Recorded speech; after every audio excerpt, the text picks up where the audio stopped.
အားလုံးပဲမြင်ပါခင်ဗျာ Everton IT and Knowledge Sharing Channel ကနေပြန်လဲကြိုဆိုလိုက်ပါတယ်ခင်ဗျာကျွန်တော်ဒီနေ့ဒီဗီဒီယိုမှာမိတ်ဆွေတို့ကိုမျှဝေပေးသွားမှာကတော့ Facebook အသုံးပြုသူတိုင်းအနေနဲ့ကိုယ့်ရဲ့ Facebook account ထဲမှာဘယ်သူတွေဝင်သုံးနေလဲဘယ်သူတွေခိုးသုံးနေလဲဆိုတာကိုစစ်ဆေးကြည့်လို့ရမယ့်နည်းလမ်းလေးကိုဒီဗီဒီယိုမှာမျှဝေပေးသွားမှာဖြစ်ပါတယ်ခင်ဗျာ Okay ပါဘယ်လိုမျိုးစစ်ဆေးကြည့်လို့ရမလဲဆိုတာကျွန်တော်တို့အတူတူလေ့လာကြည့်လိုက်ကြရအောင်ပထမဆုံးအနေနဲ့ကျွန်တော်ရဲ့ဖုန်းထဲက Facebook software လေးတွေကိုဝင်ပေးလိုက်ပါခင်ဗျာ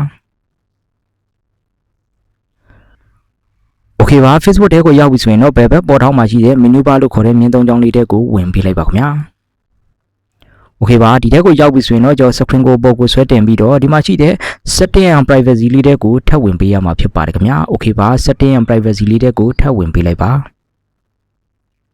setting and privacy တွေကိုရောက်ပြီဆိုရင်တော့အပေါ်ဆုံးမှာရှိတဲ့ setting လေးတွေကိုထပ်ဝင်ပေးရမှာဖြစ်ပါတယ်ခင်ဗျာ Okay ပါ setting လေးတွေကိုထပ်ဝင်ပေးလိုက်ပါခင်ဗျာOkay ပါ setting တွေကိုရောက်ပြီဆိုရင်တော့ဒီအပေါ်မှာရှိတဲ့ကျွန်တော်အပြာရောင်စာတန်းပေါ့နော် see more in account center ဆိုတဲ့အပြာရောင်စာတန်းဒီနားလေးကိုနှိပ်ပြီးတော့ထပ်ဝင်ပေးလိုက်ပါခင်ဗျာ Okay ပါဒီထဲကိုရောက်ပြီဆိုရင်တော့ကျွန်တော်တို့အနေနဲ့အပေါ်ဆုံးမှာရှိတဲ့ password and security ဆိုတဲ့ setting လေးတွေကိုထပ်ဝင်ပေးရမှာဖြစ်ပါတယ်ခင်ဗျာ Okay ပါ password and security ဆိုတဲ့ setting လေးတွေကိုထပ်ဝင်ပေးလိုက်ပါ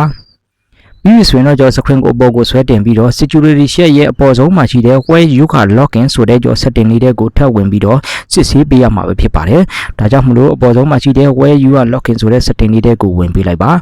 ဒီညကိုရောက်ပြီဆိုရင်တော့ကျွန်တော်တို့က Facebook account ကိုစစ်ဆေးမှာဖြစ်တဲ့အတွက်ဒီပေါ်မှာရှိတဲ့ Facebook account ကိုနှိပ်လိုက်ပါခင်ဗျာ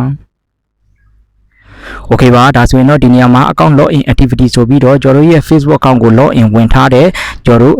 ဖုန်းတွေကိုဒီနေရာမှာတွေ့ရမှာပဲဖြစ်ပါတယ်ဒီပေါ်ဆုံးမှာဆိုရင်တော့ကျွန်တော် Redmi Note 13 Pro Plus ရှိမယ်ကျွန်တော်ဒီမှာဆိုရင်တော့ iPhone 12ရှိမယ်ဒီမှာဆိုရင်တော့ Redmi Note 13 Pro Plus ရှိမယ်ဒီမှာဆို Windows PC ရှိမယ်ဒီမှာဆိုရင်တော့ကျွန်တော် Chrome browser ထဲမှာဝင်ထားတာပေါ့နော်ဒီမှာဆိုရင်တော့ Android ပေါ့နော်ဒီမှာဆိုရင်ကျွန်တော်ဖုန်းတွေ tablet တွေကျွန်တော် Windows တွေအများကြီးရှိတယ်ပေါ့နော်ကိုယ့်ရဲ့ Facebook account ကို login ဝင်ထားတာပေါ့နော်ဒီပါဒီညမှာတစ်ခုပြောပြထားချင်တာကတော့ကျွန်တော်ဒီအပေါ်ဆုံးမှာတွေ့ရတဲ့ကျွန်တော် Redmi Note 13 Pro Plus ဆိုရင်တော့ဒါအခုလက်ရှိ login ဝင်ထားတဲ့ဖုန်းပေါ့နော်အခုလက်ရှိ login ဝင်ထားတဲ့ဖုန်းဆိုတော့ဒီနေရာမှာ log out ထွက်စရာမလိုပါဘူး